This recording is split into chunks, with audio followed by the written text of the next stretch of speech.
보겠습니다. 누가복음 6장 12절에서 13절에 있는 말씀입니다. 우리 같이 한번 읽겠습니다. 누가복음 6장 12절에서 13절 같이 읽습니다. 이때 예수께서 기도하시러 산으로 가사 밤이 새도록 하나님께 기도하시고 밝음에 그 제자들을 부르사 그 중에서 12를 택하여 사도라 칭하셨으니. 기도하겠습니다. 아버지 하나님 감사합니다. 지난 2018년 한 해, 또 2017년 저희가 한 해를 보내며 주님 앞에 나왔습니다. 지나간 한 해와 또 다가오는 한 해 주님 손에 있습니다. 지난 2017년이 우연이 아니고 우리들의 지혜와 능력도 분명히 아닙니다. 그런데도 주님은 함께 하셔서 이 시간까지 인도하심을 믿고 하나님께 감사드리며, 또 2018년도 마찬가지입니다. 주님 손에 있습니다. 저희가 믿음으로 나갑니다. 하나님 사랑하는 귀한 자녀들, 아버지 하나님 앞에 나와 예배 드릴 때 예배 주인 되시는 주님, 예배 받으시고 이 시간 우리와 함께 하셔서 하나님의 음성 듣는 귀한 시간 되게 하여 주시옵소서. 예수님의 이름으로 기도했습니다. 아멘. 날씨가 많이 추워졌죠. 저희는 이제 날씨가 추워지면은 옛날에 있었던 한국 생각이 납니다. 대학 입시 때만 되면 정말 꼭 추워요. 겨울이 물론 춥겠지만 특별히 대학 입시 때는 상당히 추웠습니다. 그 오래전에 몇십 년 전에 한 40, 50년 전에 있었던 대학 입시 생각하면은 재미난 풍경이 몇 가지가 있습니다.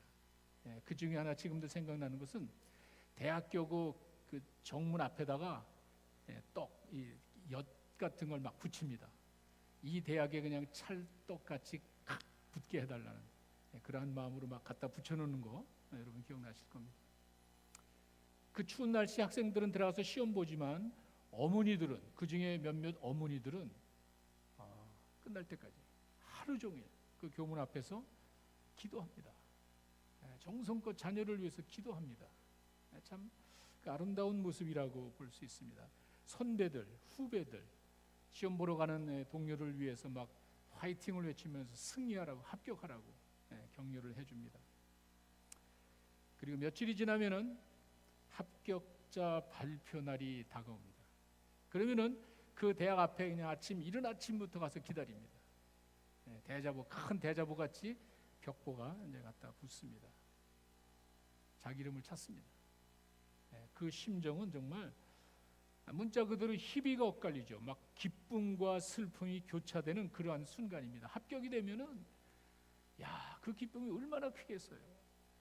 저는 별로 누려보지 못했지만 하여간 얼마나 기쁘겠어요. 보면서 막 무등 태우고 막 좋아서 어쩔 줄을 몰라 합니다. 떨어지면은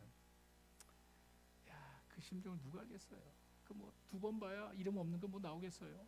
삐뚤어지게 보고 막 혹시나 해가지고 이름이 잘못됐나 앞뒤로 살펴보면서 간절히 그 애타면서 가는 그 발걸음,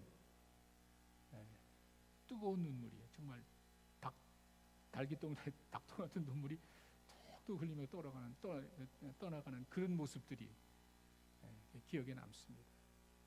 제가 갑자기 왜 이런 이야기를 하나 궁금해하시는 분들이 있는데, 오늘 아침에 목장 개편안을 바라보는 여러분들의 심정이 그럴 것 같아요. 어느 목장에 들어갔을까 굉장히 궁금해하실 것 같아요. 많은 분들의 관심과 기도로 마무리를 짓고 오늘 발표를 했습니다. 정말 몇몇 분들은요 엄청 고생했습니다. 신적 고생이 참 많았습니다. 특별히 우리 박 목사님은요, 제가 지금 새벽에 오면은 뭐 아무도 없어요. 가끔 차가 이렇게 있습니다. 차 보니까 밤을 샌 차야. 밤새도록 고민하면서 만들고 작업을 하는 우리 박 목사님이 정말 수고가 참 많았습니다. 저는 전혀 개입을 하지 않았습니다. 100% 맡기고 박 목사님 스스로 큰 일을 정말 해냈습니다. 문자 그대로 월드컵 축구 조추첨하듯이 컴퓨터로 돌렸습니다. 정말 기발한 아이디어예요. 제 머리에서는 그런 게 안 나오는데 하여간 그렇게 여러분이 요구한 사항 몇 가지 질문 있잖아요. 그 사람들을 묶어가지고 컴퓨터에다 집어넣어가지고 돌려서 사람 그룹을 만들고 목자를 집어넣은 거예요. 목자 밑에 이렇게 찾아 들어간 게 아니에요. 정말 저희 교회 역사상 획기적으로 바꿨습니다. 완전히. 여러분 깜짝 놀랄 만큼 엄청난 작업을 한번 해봤습니다. 여러분 하나 꼭 기억하십시오. 우리는 부족하죠. 다 알고 있습니다. 우리 사람은 완전하지 않습니다. 그렇기 때문에 내가 부족하고 완전하지 않기 때문에 뭘 해도 부족하고 완전하지가 않습니다. 우리가 그건 먼저 인정을 해줘야 돼요. 그래서 여러분들 그 결과를 보실 때 조금씩 양보하고 그 마음을 여러분이 좀 이해를 해주시면은요, 이 세상의 그 어느 것으로도 모든 사람을 다 만족시킬 수는 없습니다.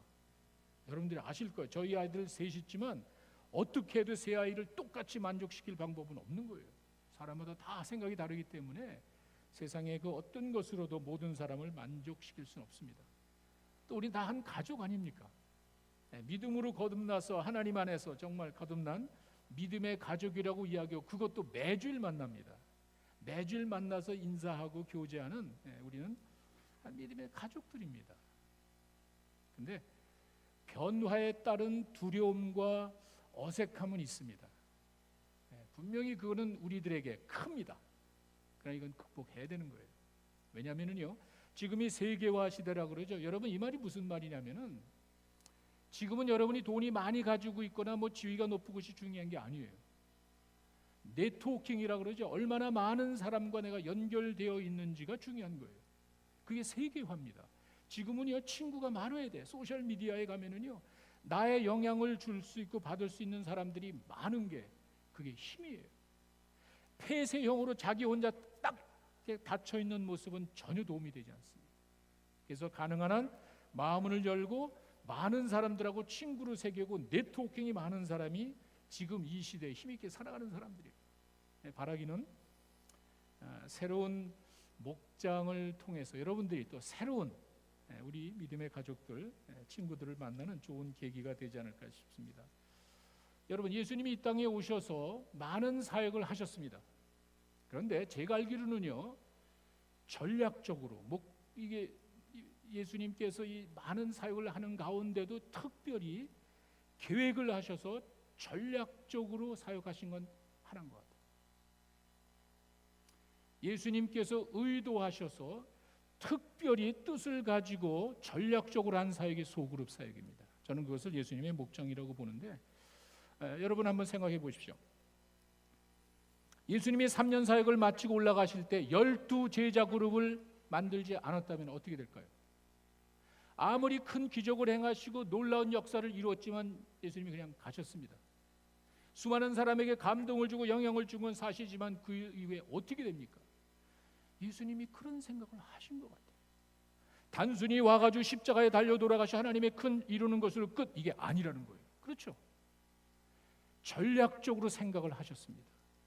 하나님의 그 큰 꿈을, 뜻을, 비전을 이루고 난 다음에, 그리스도 안에서 모든 사람이 한 가족이 되는 큰 뜻을 이루고 난 다음에 어떻게 할 것인가까지를 생각하신 것 같아요. 자신이 떠나고 난 다음에 그 사역은 전략적으로 생각하신 것 같아요.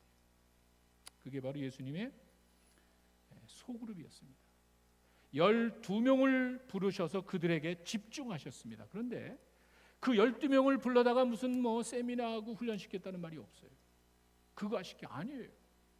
우리가 알듯이 그냥 강행군 이런 훈련한 게 아니에요. 보이지 않는 영향력을 줬습니다.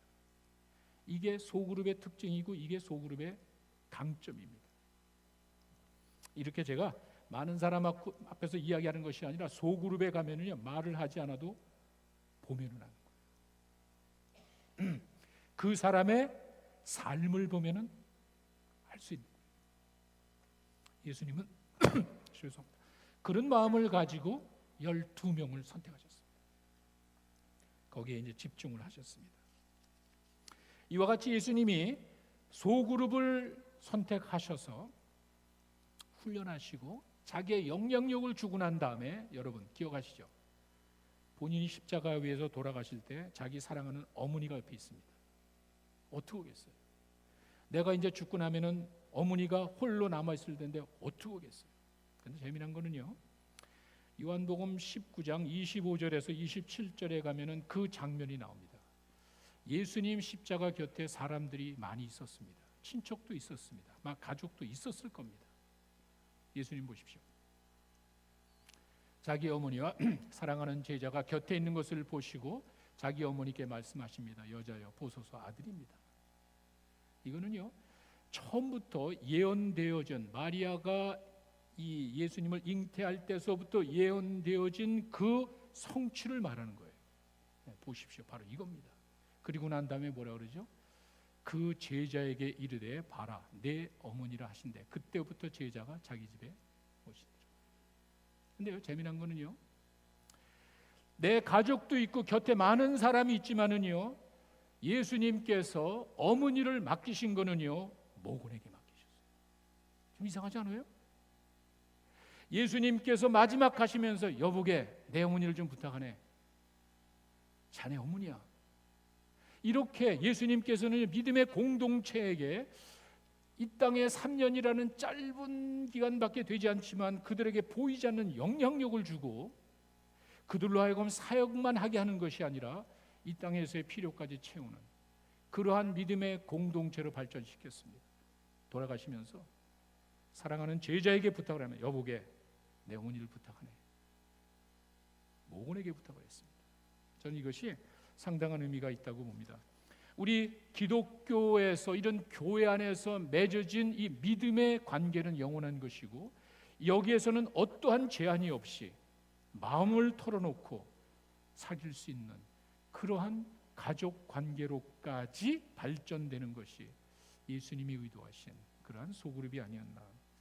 저는 여러분들에게 예수님이 보여주신 이 소그룹, 본인이 떠나가시면서 전략적으로 하신 건 저는 딱 하나로 봅니다. 내가 떠나고 난 다음에 어떻게 할까 고민하시다가 12명을 선택하셨는데 그 내용을 여러분들에게 자세하게 소개하려고 합니다. 오늘 본문의 6장 12절에 있는 말씀을 보면은요, 기도하러 산으로 가서 밤이 새도록 하나님께 기도하셨다는 말씀이 나오죠. 예수님의 목장은요 먼저 상당히 신중하게 선택하신 것 같아요. 보십시오. 십자가를 지는 게 아니에요. 겟세마네 동산에서 죽기 전에 피 흘려 기도하시는 건 이해가 가지요. 이스라엘 백성들이 뒤에서 군대가 쳐들어오고 전쟁을 눈앞에 두고 기도하는 거 당연하죠. 그게 아니에요. 예수님은 지혜가 있는 분이고 예수님 무슨 아이디어가 없는 게 아니에요. 다 알고 계세요. 그런데 뭐 12명을 선택하는데 밤새도록 기도하냐는 말이에요. 여러분 한번 생각해 보세요. 그렇게 대단한 일입니까? 예수님의 지혜로 얼마든지 그냥 할 수 있는 것 아니에요? 다 그런 개념을 가지고 있는 것 아니에요? 그런데 예수님께서 그 12명을 택하는데 밤새도록 기도했대. 이게 무슨 십자가를 지듯이 엄청난 그런 큰 일을 눈앞에 둔 것도 아니고 뭐 전쟁을 눈앞에 둔 것도 아닌데 예수님은 밤새도록 기도하셨습니다. 무슨 의미가 있을까? 여러분, 기도는 대다수 많은 분들이 이해하는 것이 내 유익을, 아니 내 목적을, 내 뜻을 이루기 위한 수단으로 생각하는 것이 대부분의 사람들의 기도입니다. 그건 아닙니다. 뭐 전혀 아니라는 것은 아니지만 가장 낮은 수준입니다. 예수님께서 주기도문에서 이야기하셨듯이 기도는 전적으로 하나님을 의지하는 믿음의 표현이에요. 기도는 하나님의 뜻이 이루어지도록, 하나님의 뜻이 이 땅에서 이루어지도록 하는데 내가 쓰임받는 거예요. 그 가운데 많은 적용이 있습니다. 예수님께서 12명 선택하는데 뭐가 그렇게 힘들어요? 12명 선택하는데 뭐 아이디어가 없겠어요? 뭐 지가 이거 어떻게 될지 몰라서 기도했겠어요? 아니잖아요. 그 12명을 선택하는 일에 전적으로 하나님을 의지한다는 것을 보여주는 거예요. 사람들에게 내가 12명을 내 지혜로 뽑은 것이 아니야. 하나님께서 온전히 나에게 주신 확실한 증거이기 때문에 12명을 택하는 거예요. 여러분, 저희 몇몇 사역자들은요 정말 엄청난 고민과 고뇌 가운데 기도 무지하게 했습니다. 이게 반가운 만남의 잔치가 끝나고 10월서부터 시작이 됐습니다. 그 준비 작업을 했습니다. 자, 어떻게 이번에 목장을 한번 바꿔보는데 이걸 좀 뭐 이렇게 대충 해서 뭐 제자리 가겠지, 그게 아니에요. 정말 우리 모두가 그리스도 안에서 하나래. 뭐가 문제가 됩니까? 이게 정말 우리가 그리스도 안에서 하나 된 것을 실추 안 되면 거기 잘못된 게 뭐가 있냔 말이에요. 그렇기 때문에 저희가 하나님 앞에 기도하면서 정말 10월, 11월, 12월을 넘기면서 그 많은 기간 동안에 하나님을 철저하게 의지하고 정말 하나님 앞에 이 모든 문제를 우리가 놓고 의지합니다라고 한 결과로 여러분들이 이야기하는 거예요. 여러분, 우리가 살다 보면은요, 그냥 대충 지혜로 환경을 보고 판단할 수가 있습니다. 그렇게 하셔도 돼요. 그런데 문제는 그렇게 가다가 일이 잘 안 되면은요, 무지무지 후회합니다. 내 생각이니까. 그런데 기도하고 결정을 하면은요, 똑같이 일이 잘못되더라도 하나님이 결정하신 거예요. 저희는 확신이 있습니다. 이것이 하루아침에 한두 사람의 머릿속에서 나온 것이 아니라 정말 하나님의 뜻이 우리 교회 목장 사역에 이루어지기를 위해서 정말 무지무지 기도하겠습니다. 몇몇 사람들은 정말 피 말리는 순간이었습니다. 왜 그렇죠? 여러분이 아실 거예요. 이 가지고 얼마나 이게 센시티브한 이슈인지 여러분이 잘 아실 겁니다. 가장 공평하고 가장 잡음을 좀 줄이고 모든 사람을 다 만족시킬 수는 없더라도 실망은 좀 줄여야 되지 않을까 고민을 많이 했습니다. 기도 많이 했습니다. 그 결과예요. 저는 확신합니다. 이렇게 충분히 하나님 앞에 의지해서 이 문제를 하나님께 내드립니다. 온전하게 기도하고 결정을 했기 때문에 아무 문제 없습니다. 누가 뭐라 그래도 이거는 하나님께서 하시는 것이 우리 지혜로 하는 것이 아니라는 것이 확실하기 때문에 저희가 정말 신중하게 이 일을 추진해 갔습니다. 예수님이 왜 12명을 놓고 밤새 철야기도 산기도를 하냐는 말이에요. 하나님을 의지하는 거예요. 저희가 몇 달 동안 하나님을 의지하면서 신중하게 이 일을 추진한 이유가 바로 그겁니다. 두 번째는요, 그렇게 신중하게 밤새도록 산기도 철야기도를 한 그 구성원들이 좀 특이해요. 두 번째는요, 예수님의 그 목장 사역은 구성원들이 상당히 다양하다는 사실을 알 수 있습니다. 이를 다른 말로 하면은 인간적으로 쉽게 어울릴 수 없는 사람들이 모였어요. 저는요 깜짝 놀랐어요. 예수님이 그렇게 기도하시면은요, 내 말을 잘 듣고 가능하면 잘 하나가 되고 협력할 수 있는 사람들을 뽑아야죠. 그걸 놓고 기도해야죠. 그렇잖아요? 근데 한 사람 한 사람을 보니까 정말 이 사람들이 인간적으로 어울릴 수 없는 사람들이에요. 그런 사람들을 12로 묶었어요. 제가 이걸 준비하기 전까지는 12제자에 대해서 생각 많이 해봤는데 깜짝 놀랐어요. 여러분 그 본문에 6장 10절 읽지는 않았습니다. 누가복음 6장 14절에서 16절에 보면은 12제자 명단이 나오잖아요. 이제 제가 몇 명만 제가 보겠습니다. 대표적으로 베드로, 예수님의 제자들 가운데 대표입니다. 우리말로 할까요? 목장 인도자입니다. 뛰어난 사람이에요. 그런데 그 성격이 어떻죠? 이 사람은요 성격이 아주 불같은 사람입니다. 고집스러운 사람입니다. 주도적인 사람이에요. 남의 얘기 안 듣습니다. 허풍 떨고요. 그리고 실수는 많으면서 뒷감당도 못하고. 이런 사람 밑에 누가 들어가겠습니까? 여러분 한번 생각해 보세요. 남의 이야기를 듣지 않고 주도적으로 내 고집대로 일하는 그런 사람 밑에 누가 들어가겠어요? 이 사람이 12제자 중에 대표입니다. 허점도 많고요. 큰 소리 났죠. 감당 못하는 이런 지도자답지 않은 사람이 지도자예요. 야고보와 요한은요 베드로와 함께 인너서클이라고 해서 12명 중에 예수님이 그래도 붙들고 시간을 많이 보낸 사람이 야고보와 요한입니다. 그런데 사람들이 이 사람에 대해서 잘 모르는 것 같아요.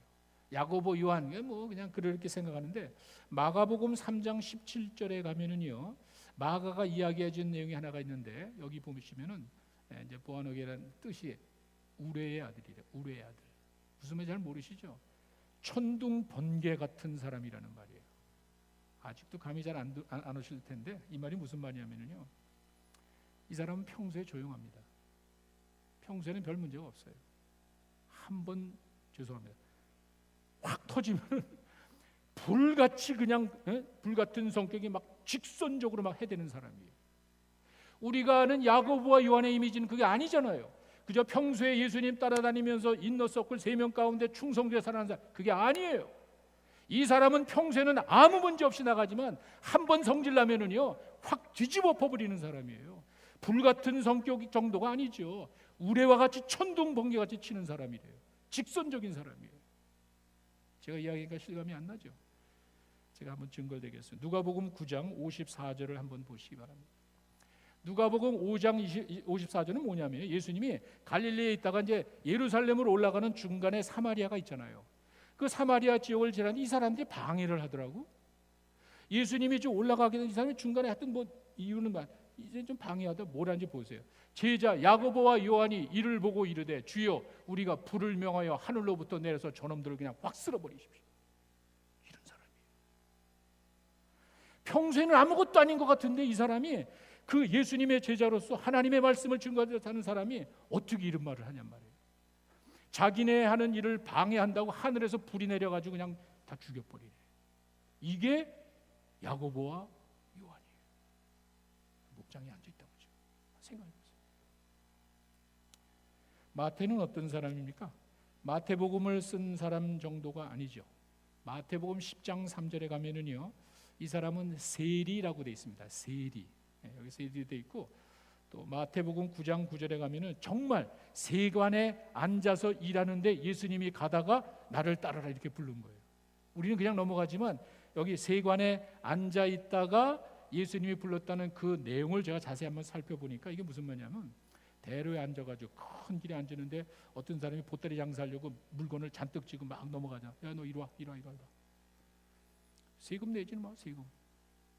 장사하러 가는 그 하루하루 먹고 살기 위해서 그냥 그 상인들 지나갈 때 잡아다가 이리 와. 열어보고 150불 세금 내는 거예요. 기준이 어디 있습니까? 내가 관세 그냥 과세를 그냥 때리고 100불 받으면은 한 20불은 로마 정부에 주고 80불은 내가 먹으면 되는 거예요. 이게 그 당시 세리들의 모습이에요. 여러분들이 보통 성경에서 그냥 세리가 죄인 취급한다는 이야기는 여러분들이 많이 들어보셨지만 마태가 그런 사람이에요. 어떤 사람이 이렇게 보따리에다가 뭐 쌀 같은 거 뭐 곡식을 가져와 이리 와 거기다가 그냥 작대기 날카로운 거 쿡 찔러가지고 부르르 찌르지 이렇게 보고 됐어 가. 이런 사람이에요. 기록물에 보니까 이렇게 되어 있습니다. 그 당시 세리들이 죄인 취급받는 이유가 있는 거예요. 같은 민족으로서 로마 앞제비료라는 그 마태 같은 사람은 아주 보기도 싫은 사람이에요. 진절머리한 사람. 이렇게 되어 있습니다. 유대인들에게는 로마 제국의 앞잡이 노릇을 악질적인 인간이래요. 이게 마태예요. 그런 악질적인 직업을 가지고 악질적으로 살아가는 사람을 불렀단 말이에요. 여러분 생각해 보세요. 어떻게 그런 아주 더러운 직업을 가진 사람이 지금 여기 목장에 앉아 있단 말이에요. 이건 정말. 거기 또 셀롯이라는 시몬이 나오는데 셀롯이라는 말은 영어로 그 젤러트. 우리 저기 그러면 열심당원이라는 말이에요. 열심당원이라는 뭐냐면은 이것도 저 이해가 안 가는데 그저 그냥 쉽게 뭐 꼭 맞지는 않습니다. 쉽게 이해한다면 옛날에 운동권자로 보면 되는 거예요. 로마 정부 밑에서 저항을 하는 열성적인 유대 분자들인데 이 사람들은 생각은 옳은 것 같아요. 이 사람 자기 민족을 구원하게 된 생각은 옳은 건데 좀 방법이 거칠어. 혁명, 막 폭행을 하고 뭐 혁명을 괜찮아. 어떻게 해서라도 그냥 로마 정부를 뒤집어 엎고 여기 우리 유대 나라를 세우는 것이 꿈이야. 이 사람들이 젤러트, 열심당원들이에요. 항상 불만이에요. 나라에 하는 일에 항상 불만해. 똑똑하니까 뭐 아는 게 많으니까 항상 불만해가지고 거치는 사람이에요. 내 목적을 이루기 위해서는 사람 죽여도 괜찮아. 폭행 괜찮아. 그렇게 해서라도 이 선한 뜻을 이루면 되는 거야. 이게 열심당원이에요. 그 사람이 딱 앉아있다고. 가룟 유다는 또 어떤 사람? 가룟 유다. 여러분 잘 아시죠? 예수님을 팔아넘기고 예수님을 배신한 사람인데 예수님이 아셨겠죠. 기회를 주신 거예요. 그런 사람이라는 사실을 아셨겠죠. 그런 사람이지만 예수님께서는 그에게 기회를 줬습니다. 어떻게 하는지 아세요? 요한복음 12장 6절에 가시면은요, 그 유다를 지칭하는 말 가운데 이런 말이 있어요. 가난한 자들을 생각함이 아니라 이제 마리아 이렇게 막 향유를 부으니까 막 아깝다 뭐 그게 진짜 가난한 사람 도와주는 것이 아니라 도둑이래. 겉으로는 예수님의 전 멀쩡하지만은요 몇십 년 지난 다음에 요한이 다시 복음서를 쓸 때는요 유다는 도둑놈이었어. 그렇게 쓰는 거예요. 왜? 돈꾀를 맡고 있다고. 무슨 돈꾀를 맡고 있습니까? 예수님의 12그룹의 재정 담당관이었어요. 여러분 여기 비즈니스 하시는 분들 있죠. 여러분 누구한테 카운터 캐시를 맡깁니까? 한번 생각해 보세요. 내가 알지도 못하고 믿지도 못하는 사람에게 여러분 캐시 그 카운터를 맡길 수 있겠어요? 아니에요. 예수님은 전폭적으로 믿어준 거예요. 예수님은 전폭적으로 유다에게 기회를 준 거예요. 다 해라. 예수님의 그룹이 챙겨야 되는 여러 가지 재정 그런 것들을 유다가 맡았어요. 똑똑한 사람이에요. 상당히 머리 빨리 돌아가는 사람이에요. 돈에 약해. 돈을 만지다 보니까 돈에 약해. 우리 믿는 사람들이 뭐 돈하고 뭘 그게 아니죠. 여러분 우리 믿는 사람들은요 열심히 일해가지고 돈도 많이 벌고 그 많은 것 가지고 선한 일을 하고 이렇게 사는 거지 맨날 째지게 가난하게 살면 누가 좋아하겠어요? 그런 게 아니죠. 문제는 뭐냐면은 돈을 잘 이용할 줄 알아야 되는데 돈을 벌어가 돈을 잘 써야 되는데 잘 이용해야 되는데 이용 당하는 게 문제예요. 돈 자체가 잘못한 게 아니라 돈을 의지한다고. 유다가 그런 사람이었어요. 돈을 만지다 보니까 그런 생각에 가만히 생각하니까 예수님이 그냥 뭐 빌라도 앞에 가더니 정죄가 이거 틀렸어. 이 계산이 빠른 사람이에요. 그냥 예수님을 부인한 것이 아니라 끝까지 뭐 제사장들 앞에 갔을 때는 괜찮아 예수님 그동안에 하신 거 보면 아마 이겨나가실 거야 믿고 있다가 그러나 유대인들은 죽일 권한이 없는데 로마 그 총독 빌라도 앞에 딱 가더니 어이없이 정죄당하는 거예요. 기회가 없잖아요. 틀렸어. 그리고는 자기 목숨을 버리지 않습니까? 이런 기회주의적이고 가식적인 사람이 딱 앉아 있다고.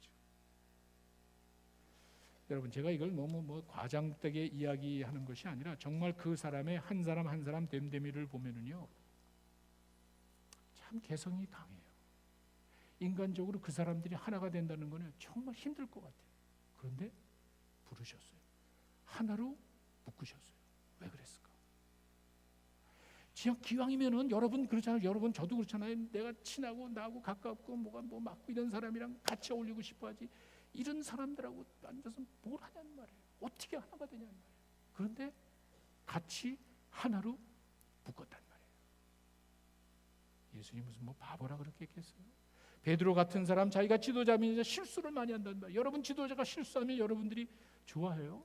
여러분 그 지도자가 이 목원들 이야기 좀 들으면서 이래 자기 고집대로 일하면 누가 좋아하겠어요? 그런데 베드로가 리더예요. 야고보와 요한은 평소에 일은 잘하는데 이 사람이 한번 터지면 이건 걷잡을 수 없는 사람이야. 그저 그냥 사람 불을 내려서 죽여버리래. 이런 사람이 있단 말이에요. 마태는 그 악명 높은 직업을 가지고 아주 사람들에게 차별받는 사람인데 예수를 따라다닌단 말이에요. 어떻게 그럴 수 있어요? 시몬 같은 사람이야 생각은 좋죠. 뭐 나라를 건진다 이런 생각은 좋지만 방법이 틀렸어요. 그러면 안 되는 거예요. 아무리 생각이 좋다 그래도 방법이 순수해야지. 사람을 죽이면서 폭력 일으키면서 그렇게 하면 안 되죠. 그렇게 해도 된다고 믿는 사람이 좀 있잖아요. 유다같이 계산적이고 가식적인 사람을 어떻게 믿고 일을 합니까? 예수님 끝까지 믿어준 거예요. 자, 이런 사람들과 같이 목장하실 분 나오십시오. 여기 하나도 사인업 안 할 거예요. 정말 저도 안 해요. 예수님이 불렀단 말이에요. 그 예수님이 왜 그렇게 하나가 될 수 없는 사람들을 하나로 묶어주셨을까 생각해야죠. 여기서 세 번째 제가 고민한 것이 뭐냐면 예수님의 목장은 기능적으로 구성이 된 거구나. 그걸 보게 됐습니다. 다시 우리들이 생각하는 그냥 교제하고 즐기는 모임이 아니었어요. 적어도 예수님이 그의 백성들에게 요구하는 소그룹 공동체의 모습은요 즐기는 게 아니었어요. 과정에는 있겠죠. 하나님의 큰 일을 이루기 위해서 하나가 되고 그런 과정이 있겠죠. 그러나 목적이 그들을 그렇게 불러서 소그룹으로 만들고 12명 훈련시킨 목적이 기능적이었어요. 어떠한 뜻을 위해서 그들을 불렀고 그들과 함께 하신 것이지 그저 그냥 안주하고 즐기려고가 아니라는 거예요. 제 이야기가 아닙니다. 마가는 그 사실을 분명히 이야기해 주는데 마가복음 3장 14절에 가시면은요 똑같은 상황에 마가는 이렇게 이야기합니다. 12를 세우셨는데 자기와 함께 있게 하고 또 전도도 하게 한다. 여기서 함께 있다는 말은요, 제가 여러분 이렇게 많은 사람들을 함께 할 수가 없죠. 여기서 함께 한다는 거는요, 내가 영향을 줄 수 있는 맥시멈 넘버를 말합니다. 그게 10명에서 12명이라고 그래요. 커뮤니케이션이 가능한 맥시멈 넘버가 10명에서 8명에서 12명 사이가 그 넘어가면은 이건 커뮤니케이션이 안 된대요. 대화할 수가 없대요. 터놓고. 예수님이 어떤 그런 생각을 가지셨는지 하니까 12명을 제안한 거는요, 내가 함께 함께 영향을 줄 수 있는 그 넘버기 때문에 저희도 가능하면은 그 캡을 두려고 그래요. 캡을 두지 않고 그냥 편한 대로 다 모이면은 사실 우리 목장 모임의 목적이라든지 어떠한 소그룹의 역할을 제대로 감당하기 힘든 거예요. 거기는 그냥 방관하는 사람이 있습니다. 이렇게 방관하는 사람이 있습니다. 그러나 소그룹을 가면 방관하는 사람이 없죠. 너댓 명, 10명도 그 중에 누가 가만히 있습니까? 한 사람 한 사람에 대한 어텐션이 가는 거예요. 그 말을 12명에게 함께 있고 그 다음에는 전도도 하게 한다. 그것 때문인 것 같아요. 그래서 각기 다른 개성과 직업과 특이한 사람들을 모으신 거예요. 왜? 그들을 전도해야 되니까. 제가 어떻게 그런 사람 전도하냐는 말이에요. 어떻게 베드로 같은 사람이 가룟 유다 같은 사람 아마 치고받고 싸울 거예요. 안 될 거예요. 그런 다양한 사람들을 부르신 거는 너희들이 그냥 같이 즐기고 교제하고 되지도 않죠. 그게 아니었단 말이에요. 그 각 사람들에게 주어지는 사명이 있었고, 이래서 예수님께서 그 기능적으로 사람들을 부르셨구나. 단순히 그들이 교제하고 즐기는 것이 아니라 예수님 이후의 사역을 다양하게 이루기 위하여 다양한 사람들을 하나로 묶고 그 사람들에게 예수님의 영향을 줘서 그들을 변화시키고 그들이 나가서 사역하도록, 이게 목적이었던 것 같아요. 우리도 그렇게 해야죠. 한 10여 년 동안 저희가 열심히 했습니다. 정말 최선을 다했습니다. 이제는 우리가 할 수 있을 것 같아요. 뒤집어도 될 것 같아요. 완전히 그렇게 해도 왜? 한 가족이니까. 그리고 적어도 그와 같은 일을 할 때는요, 목적이 분명하니까. 또 한번 여러분 생겨놓고 잘 새겨보십시오가 아니잖아요. 새로운 사람들하고 아까 말씀드렸죠. 좀 더 많은 친구들을 새기고 많은 사람이랑 익숙해야, 그래야 나가서 사람들에게 전도할 거 아니에요. 맨날 그 사람 안방형이라, 안방형. 기도도 안방을 벗어나지 않고 사역도 안방을 벗어나지 않고. 하나님이 기뻐하시겠어요? 그런 모임을 하나님이 원하시는 게 아니잖아요. 여러분, 한 번도 팔레스타인을, 그 유다 땅을 벗어나지 못한 사람들에게 세상 모든 민족으로 나가래요. 여러분 상상해 보세요.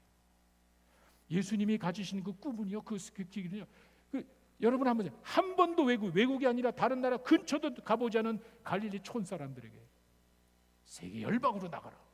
그게 들어오겠어요? 하나님의 뜻이에요. 세상 모든 사람에게 그 복된 소식을 전하는 것이 하나님의 뜻이기 때문에 그 사명을 주신 거예요. 그리고 내가 함께 할게. 그게 키잖아요. 내가 한 번도 나가지 못하고 한 번도 해보지 못하고 한 번도 생각해보지 못하는 것이 가능한 것은 함께 하는 거예요. 그럴 때 내가 함께 해줄게. 이것이 주 약속이었습니다. 이와 같이 하나님께서 큰 뜻을 이루시고 그 계획을 전파하기 위해서 전략적으로 12명을 부르셨어요.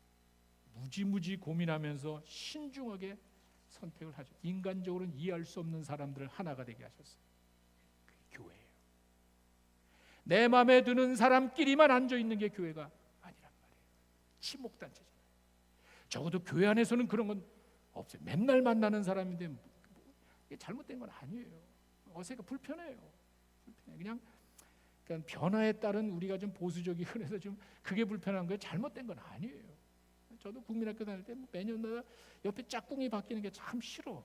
맨날 친한 친구인데 딴 사람이 와서 앉아 있는 게 그 이상한 놈 앉으면 더 하고, 하여간 아주 불편해.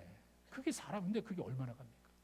그 국민학교 12학년인가 몇 학년인가 하여간 몇 년 동안 국민학교 몇 년 동안 그날 죽어도 가기 싫고 꼭 막 오기 싫은데도 다 하잖아.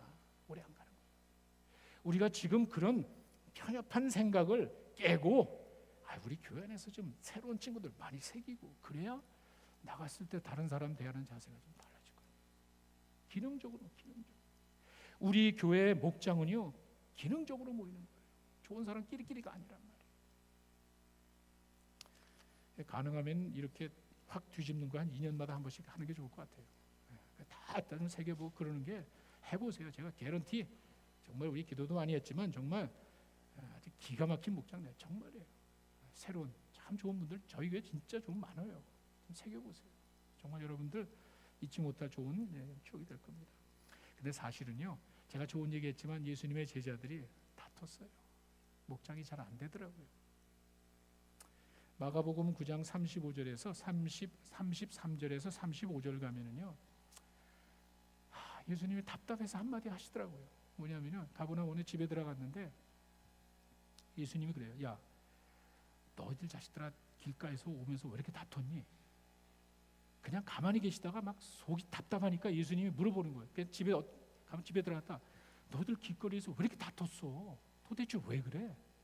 누가 크냐고 싸운 거거든요. 내가 잘났다고 서로들 그냥 왜? 이제는 예수님이 예루살렘 가시면 이거 뭔가 하나 될 것 같아. 예수님이 갈릴리에서 막 기적 일으키면서 예루살렘 가서 막 뒤집어 버리면은요 정말 하나님의 나라가 이루어질 것 같아. 그러면은 나는 옆자리 내가 예수님 옆에서 엄마도 어머니까지 와서 우리 아들 좀 좌편에 우편에 이게 막 난리예요. 이게 다퉜다. 누가 크냐고. 그러니까 예수님께서 그 얘기를 하시더니 정말 너희들 그러면 안 돼. 보세요. 이제 34절에 그들이 잠잠하니 이는 길에서 서로 누가 크냐고 싸웠단 말이에요.